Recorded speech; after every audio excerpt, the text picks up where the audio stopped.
मस्त आपण पुरणपोळीचा बेत केलेला आहे। मी आज तुम्हाला अर्धा किलोच्या पुरणपोळ्या मस्त अशी छान करून दाखवणार आहे। पीठ कसं मळलं, पुरण कसं केलं ते आज मी तुम्हाला छान अशी ह्याच्यामध्ये ट्रिक दाखवलेली आहे।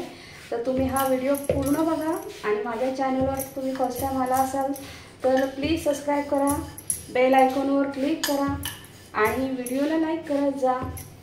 खूप छान छान रेसिपी आहे। या होळीला गुढीपाडव्याला अशा पुरणपोळ्या करून बघा। हे बघा एका सेकंदामध्ये पुरणपोळी मस्त लाटून होते।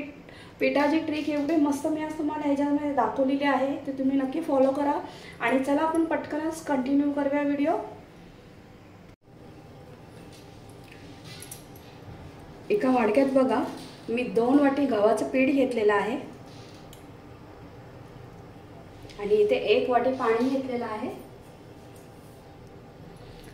वाटीमध्ये बघा, पाण्याच्या वाटीमध्ये आपण ती चांगली अशी मिक्स करून घेऊया। पाण्यामध्ये नेहमी हळद ना पाण्यामध्ये टाकून मग आपण पिठामध्ये नेहमी ते पीठ मळायचं असतं। हे बघा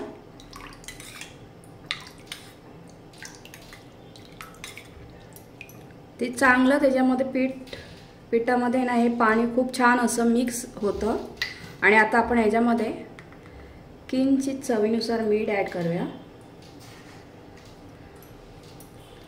आणि आता हे जसं आपण कणिक मळतो ना तसंच मळून घ्यायचं आहे। ही खूप छान ट्रिक आहे पुरणपोळीसाठी आणि पुरणपोळी एकदम अशी लवचिक होते।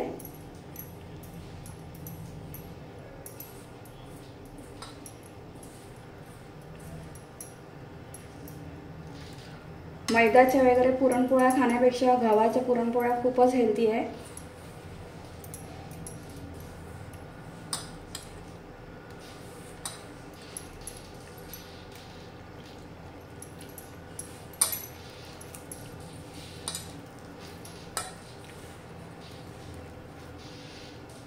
मी आज हे तुम्हाला अर्धा किलोचं प्रमाण दाखवते आहे पुरणपोळीचं, म्हणून मी अर्धा किलोला 2 वाटी गव्हाचं पीठ घेतलेलं आहे। तर आता आपण हे चांगलं पीठ मळून घेऊया व्यवस्थित। पीठ बघा छान असं मळून झालेलं आहे आणि पिठाला कलर पण बघा किती मस्त आलेला आहे। जास्त डार्क पण नाही आणि असं एकदम असं लाईट पण नाही। आणि पाणी बघा 2 वाटी पिठाला आपण 1 वाटी पाणी घेतलेलं आहे। फक्त एवढं किंचित पाणी राहिलेलं आहे। आणि आता आपण ह्याला मी इथे बघा हे ओलसर कपडा घेतलेला आहे, ह्याच्यामध्ये आपण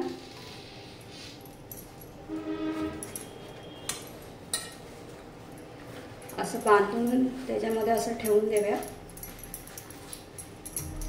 ओल्या कपड्यामध्ये। आणि ह्याच्यामध्ये आपण थोडंसं पाणी ओतून ठेवून देऊया। आता हे 10 ते 15 मिनिटं हे असंच ठेवून देऊया झाकून। हे बघा हे असंच झाकून आपण 10 ते 15 मिनिटं ठेवून देऊया। त्या पिठाला तार एवढी छान सुटते ना असं केल्याने। आता मी इथे कुकर घेते, कुकरमध्ये आपण मी तुम्हाला बोलली होती की हे आम्ही आज तुम्हाला अर्धा किलोचं दाखवते आहे।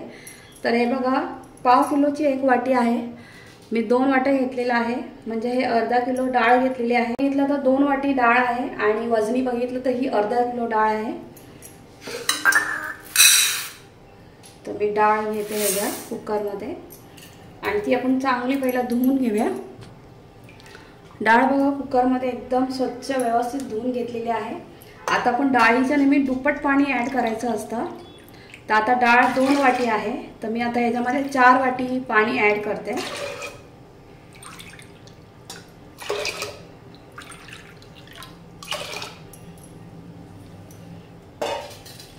बघा 4 वाटी चांगलं आपण ह्याच्यामध्ये आणि 1 चमचाभर तूप नाही तर तेल ह्याच्यामध्ये ॲड करूया।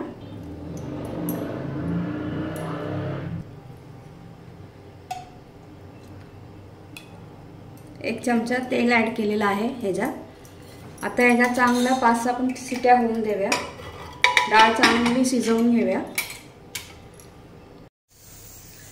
कुकरच्या शिट्या झालेल्या आहेत. कुकर जर आपण ते शिटी थोडी थंड हे करून घेऊया कुकर. तोपर्यंत बघा पीठ आपलं चांगलं असं पीठ तोपर्यंत आपण तयार करून घेऊया. हे असं पूर्ण बघा पिळून घ्यायचा. पाणी त्याचं पूर्ण असं काढून घ्यायचा. ही एवढी छान ट्रिक आहे ना पीठ मळण्याची. आपल्याला जास्त पीठ मळत बसायची गरज नाही लागत.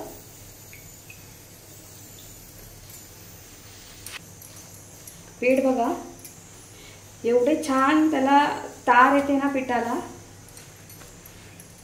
हे बघा मगाचं पीठ कसं होतं आणि आत्ताचं बघा.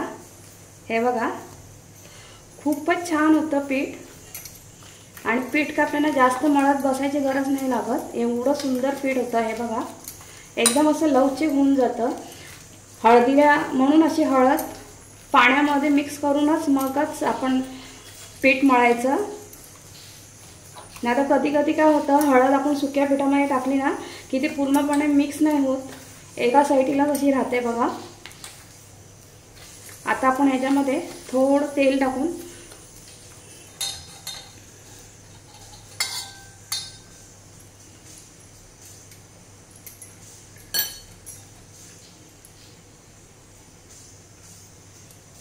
बघा छान असं तेल त्याला लावून मस्त पीठ आपलं मस्त असं छान तयार झालेलं आहे. त्याच्या पुरणपोळ्या खूपच छान अशा लाटल्या जातात एकदम आणि मऊसूद होतात. एकदम अशा लवचिक होतात. तुम्हाला मैद्याची काहीच गरज नाही लागत. जर तुम्हाला खरंच कोणाला मैदा पाहिजे असेल मैद्याच्या पिठातल्या तर तुम्ही एक वाटी गव्हाचं पीठ आणि 1 वाटी आपला मैदा तुम्ही घेऊ शकता. पण आता मी इथे दोन्ही पण गव्हाचंच पीठ घेतलेलं आहे. दोन्ही वाट्या. खूप छान ट्रिक तुम्हाला दाखवली.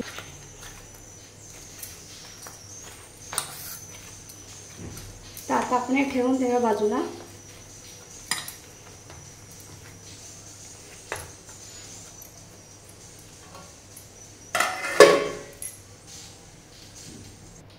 डाळ बघा किती मस्त शिजलेली आहे. हे बघा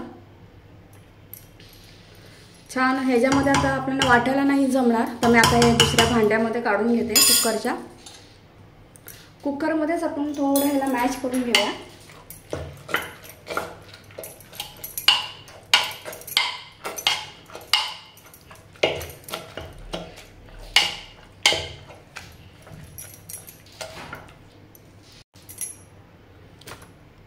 डाळ बघा किती मस्त बारीक झालेली आहे. एकदा स्मॅश झालेली आहे. आपण कुकरमध्येच केलेली आहे. आता ह्याच्यामध्येच मी गूळ पण ॲड करते म्हणजे ते पण लगेच ह्याच्यामध्ये वितळून जाईल.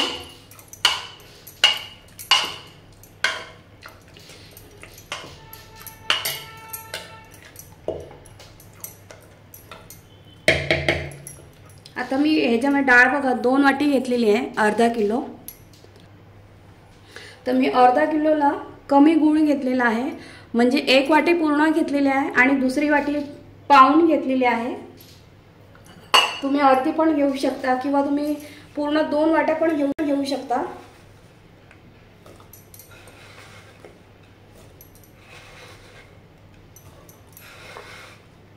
आता गूळ पण आपण ह्याच्यामध्ये थोडंसं मिक्स करून घेऊया आणि मग नंतरला एका कढईमध्ये घेऊन ते नाहीतर कुकरच आपण डायरेक्ट ठेवूया.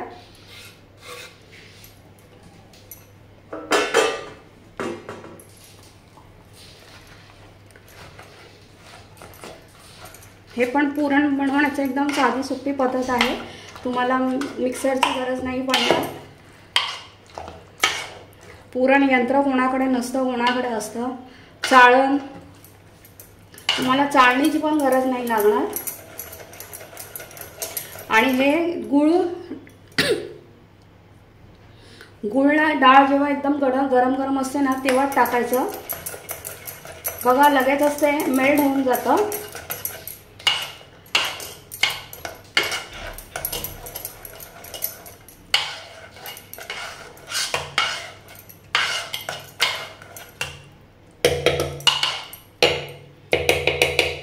आता मी हे कढईमध्ये काढून घेते। डाळीचं मिश्रण बघा, डाळ आणि गुळाचं मी कढईमध्ये काढून घेतलेलं आहे। आता आपण हे गॅसवर ठेवूया। गॅसवर बघा कढई ठेवलेली आहे। आता ह्याला आपण डाळ चांगली आटायला, सारण चांगलं आटायला ना 10 मिनिटं लागतील। 10 मिनिटांमध्ये आपलं सारण छान असं तयार होईल।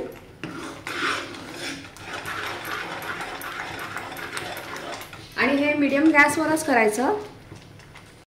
सारण बघा किती मस्त आपलं डाळ एकदम छान अशी शिजलेली आहे। मंद आचेवर बघा 7 ते 8 मिनिटं चांगली झालेली आहे। मंद आचेवर बघा चांगली अशी एकसारखी हलवत राहायची, नाहीतर खाली लागण्याची शक्यता असते। डाळ बघा आपली, सारण नको मिक्सर नाही, चाळण, पुरण यंत्र आपल्याला कशामध्ये पण लावायची गरज नाही आहे। सारण आता पूर्ण तयार झालं की आपण अजून ह्याच्यामध्ये थोडंसं मॅश करून घेऊया, म्हणजे आपलं सारण छान असं तयार होईल। अजून याला 5 मिनिटं लागतील।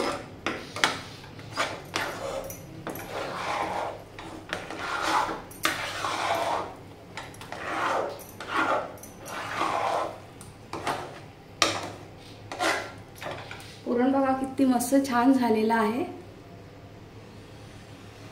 हे बघा एकदम स्मूथ।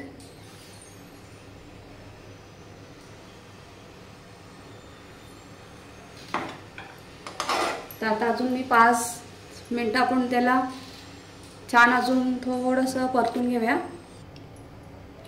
सारण बघा ऑलमोस्ट झालेलं आहे। आपण ह्याच्यामध्ये जायफळ घेतलेलं आहे, ते थोडंसं असं किसून टाकूया।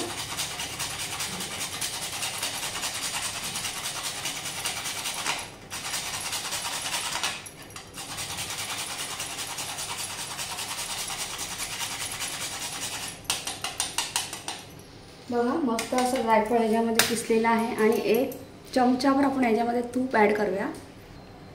हे बघा 1 चमचाभर आपण चांगलं ह्याच्यामध्ये तूप ॲड करूया। सारण मस्त झालेलं आहे बघा। पुरणाची गरज नाही आहे, पुरण यंत्राची गरज नाही आहे, चाळण्याची गरज नाही आहे। मस्त असं आपलं छान असं सारण तयार झालेलं आहे। हे बघा आता जसं आपण गॅस म्हणजे मी बंद करेल आणि ते थंड करायला ठेवू ना, तसं ते पूर्ण असं घट्ट होऊन जाईल सारण। मस्त बघा कढईला पण कुठे लागलेलं नाही आहे, छान असं सारण झालेलं आहे। हे बघा आणि सारण किती सुंदर झालेलं आहे बघा। आपल्याला आता पुरण यंत्रामध्ये पण लावायची गरज नाही आहे, एवढं छान झालेलं आहे सारण।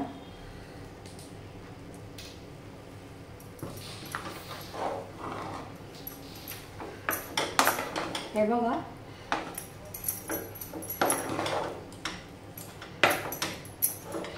तर आता मी गॅस बंद करते आणि हे आता थोडं आपण थंड होऊन देऊया।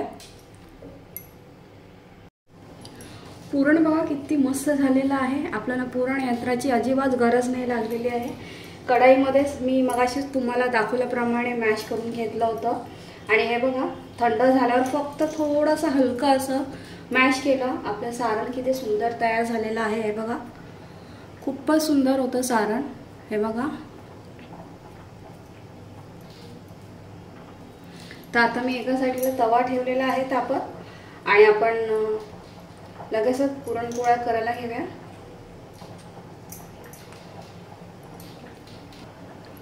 पीठ पण बघा किती आहे बघा, किती सुंदर त्याला अशी तार आलेली आहे बघा पिठाला। बघा ह्या पिठाला आपण जास्त मळलेलं पण नाहीये।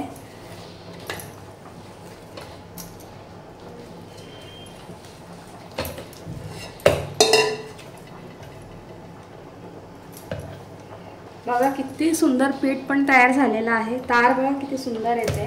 ह्या ट्रिक आहे, छान आहे, छान असं मस्त फॉलो करा तुम्ही।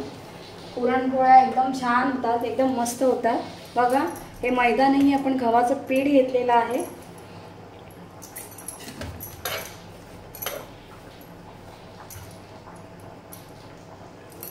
छोटे छोटे गोळे करून घेऊया।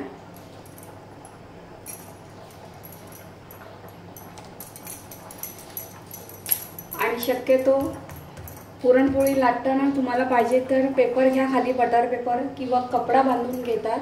नाहीतर मी तर तांदळाची पिठी घेते पुरणपोळ्या लाटायला. एकदम सर सर सर मस्त त्या लाटल्या जातात. बघा, एक छोटासा पिठाचा गोळा घेतलेला आहे आणि पुरणाचा गोळा बघा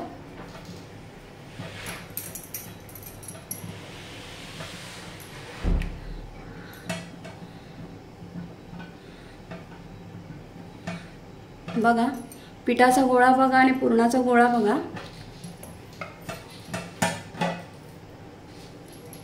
तर आपण आता थोडीशी मी पिठी घेतलेली आहे तांदळाची. हे बघा, 2 अंगठ्याने फक्त असं गोल फिरवत जायचं. ते ऑटोमॅटिकली बघा स्वतःहून ते मस्त अशी छान पारी तयार होते. आणि हा पिठाचा गोळा बघा किती मोठा घेतलेला आहे. फक्त आतमध्ये दाबत जायचं आणि पाठच्या बोटाने हे पाठचा आपण हात जो लावतो त्या अंगठ्याने फक्त असं वर पीठ आपलं खेचत जायचं आहे. बघा, खूप सुंदर सारण असं ह्याच्यात भरलं जातं.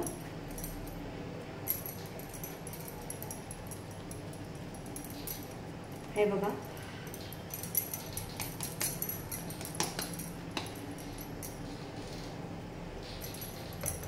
हाताने थोडंसं असं प्रेस करून घेऊया म्हणजे सारण सगळीकडे मस्त असं छान असं पसरलं जाईल.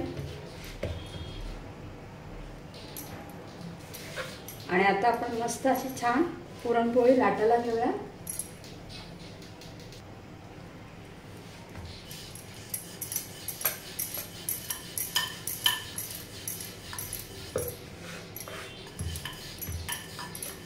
बघा, पुरणपोळी किती मस्त अशी तुम्हाला पाहिजे तेवढी तुम्ही पातळ करू शकता, मोठी करू शकता. बघा, सारण बघा कसं सर्वीकडे मस्त असं छान पसरलेलं आहे.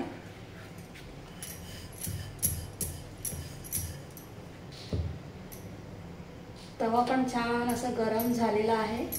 तर आपण लगेच मी तुम्हाला भाजून पण दाखवते पटकन.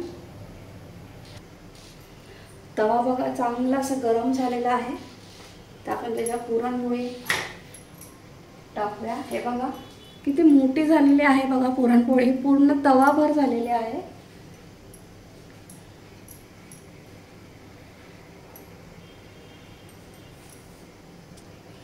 जे आपलं एक्स्ट्रा पिठी असेल तांदळाची तर ही अशी बघा अशी काढून घ्यायची.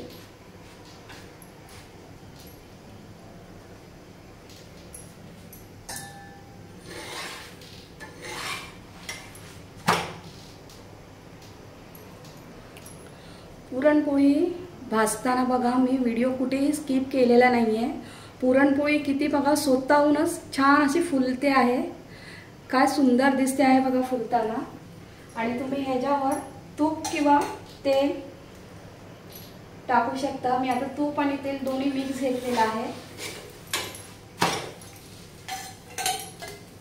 खूप अशा मस्त पुरणपोळी छान अशी झालेली आहे बघा. एकदम सॉफ्ट आणि मस्त एकदम.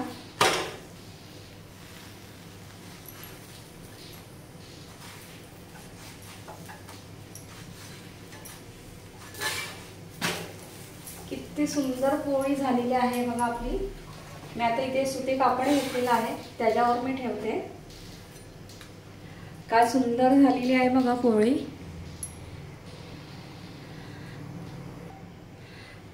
हे बघा, अजून एक तुम्हाला पुरणपोळी मी करून दाखवते.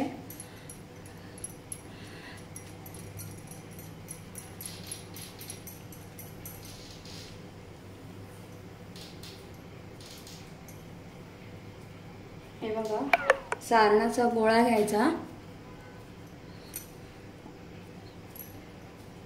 आणि जस्ट फक्त असं आतमध्ये भरत जायचं आणि पीठ वरच्यावर असं खेचत जायचं. किती इझी आहे बघा. पुरणपोळ्या ह्या होळीला तुम्ही अशा प्रकारे करून बघा किंवा गुढीपाडव्याला खूप सुंदर होतात. काही जास्त झागमाग करायची गरज नाही आणि एकदम पटकन होतात पुरणपोळ्या. अर्ध्या पाऊण तासामध्ये तुमचा पुरणपोळीचा पूर्ण स्वयंपाक तयार होतो.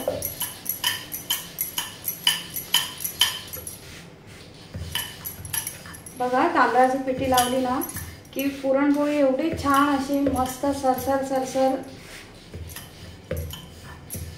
बघा एका ह्याच्यामध्ये लाटणं फिरवणे की आपण पुरणपोळी मस्त तयार। आता ही पण तुम्हाला मी पटकनच भाजून दाखवते।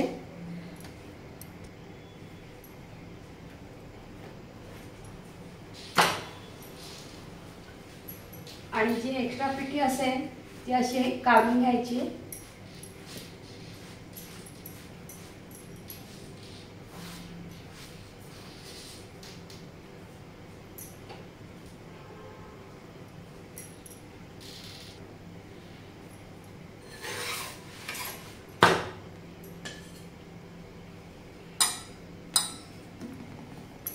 मी आज तुम्हाला मस्त असं पीठ मळण्याची पण ट्रिक दाखवलेली आहे। पुरणपोळी पण छान, सारणाची पण मस्त हे दाखवलेलं आहे, सारण कसं पटकन तयार करायचं।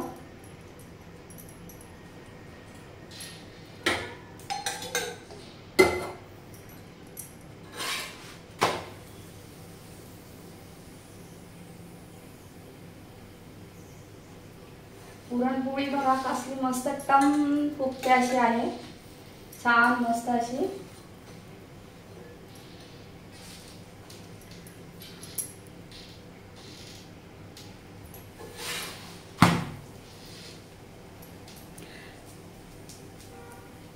बघा किती सुंदरच पोळी फुलतात आहे मस्त अशा। पुरणपोळ्या खूप सुंदर होतात आणि कोण बोलणार पण नाही की या गव्हाच्या पिठाच्या आहेत म्हणून। तर तुम्ही ही रेसिपी नक्की ट्राय करा आणि करून बघा, तुम्हाला नक्की आवडेल रेसिपी। आणि आता मी बाकीच्या या करून घेते पुरणपोळ्या। पुरणपोळ्या बघा एवढ्या मस्त झालेल्या आहेत। मी आज तुम्हाला अर्धा किलोची दाखवलेलं आहे, अर्धा किलोचं प्रमाण खूपच मस्त झालेलं आहे। आणि पुरणपोळी बघा, हे बघा एवढी सॉफ्ट झालेली आहे आणि गच्च एकदम असं पुरण भरलेलं आहे। हे बघा मस्त असं पूर्ण, आणि एक एक पुरणपोळी अशी पूर्ण अशी फुगलेली आहे मस्त। हे बघा तुम्ही पूर्ण व्हिडिओ बघा हा, म्हणजे तुम्हाला कळेल काय ट्रिक वापरल्यात आणि कसं केलं आहे ते। आणि या होळीला तुम्ही करून बघा। आता मी ह्याच्यामध्ये अर्धा किलोचं प्रमाण दाखवलेलं आहे। कुकरमध्ये पण मी ते 2 वाटी पाणी टाकलं, त्याच्याबद्दल आपण 2 वाटी डाळ घेतली आहे, त्याच्या दुप्पट पाणी घेतलेलं आहे। तर कुकरमध्ये कधी समजा पाणी जास्त झालेलं असेल तर तुम्ही डाळ पहिला चाळणीतून गाळून घ्या आणि मग ती मॅश करा आणि ती एकदम लगेचच मॅश होते। मी आता तुम्हाला दाखवलेलं आहे कढईमध्ये मी कसं मॅश केलं ते 2 मिनिटांमध्ये होतं, जास्त वेळ पण नाही लागत। आपल्याला पुरण यंत्र मिक्सर किंवा चाळण ह्याचा उपयोगच करावा नाही लागत, एवढं सुंदर होतात पुरणपोळ्या। तर तुम्ही नक्की ट्राय करा आणि माझी रेसिपी आवडली तर कमेंट करा। फर्स्ट टाइम आला असेल तर प्लीज सबस्क्राइब आयकॉनवर क्लिक करा, तुमच्या मैत्रिणींबरोबर शेअर करा आणि सर्वात महत्त्वाचं रेसिपी पूर्ण बघा। थँक्यू।